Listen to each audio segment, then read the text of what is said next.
የሚያሰጋውን ቤት በተሳካ ሁኔታ በመሸጥ የሪል ስቴት ወኪሉ የሴትን መንፈስ ጸጉር በድብቅ ለመደበቅ እየሞከረ በድብቅ ጉብኝት እያደረገ ነበር።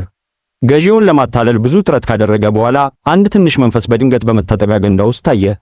ወኪሉ መንፈሱን ወዲያውኑ ከውሃው በታች ገፋው። መንፈሱን ጠልቆ ማቆየት እንደማይችል አየ። ወኪሉ በቀላሉ በመታጠቢያ ገንዳው ውስጥ ተቀመጠ። በደስታ በጣም ሞቃት ነው፣ ገላይን መታጠብ እችላለሁ ብሎ ተናገረ። ሊሳ በማታለል ማሳመን ውሉን ለመፈረም ተስማማች።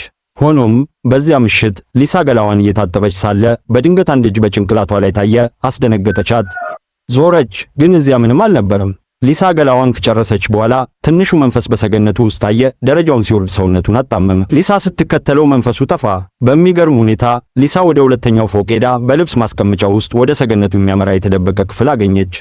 ሊሳ ለማጣራት መብራት አበራች። ትንሹ መንፈስ ሊሳን ለማስፈራራት በማሰብ እንደገና መታው።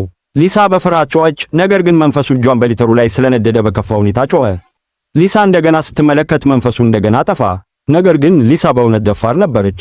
መናፍስ ቢያጋጥሟትም ወደ ውጭ አልተንቀሳቀሰችም። በዚያ ምሽት የአያቷን ፊት እያጠበች ሳለ በስህተት ፓን እንደማጠቢያ ገንዳ ተጠቀመች። ፎጣውን በሽንት ውስጥ አጥባ በአያቷ ፊት ላይ በቀጥታ አበሰችው።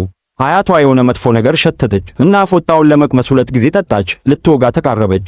አያቷ መናገር ስላልቻለች ሊሳ ደስተኛ እንደሆነች አሰበችና ጸጉሯን ማጠብ ጀመረች። አያቷ በሽንት ውስጥ ከተነከረች በኋላ ብቻ ሊሳ ስህተቱን ተገነዘበችና በፍጥነት ቱቦ ተጠቀመች። ከዚያ ሁሉ በኋላ አያቷ አሁንም በሕይወት መሆኗ ታምር ነበር።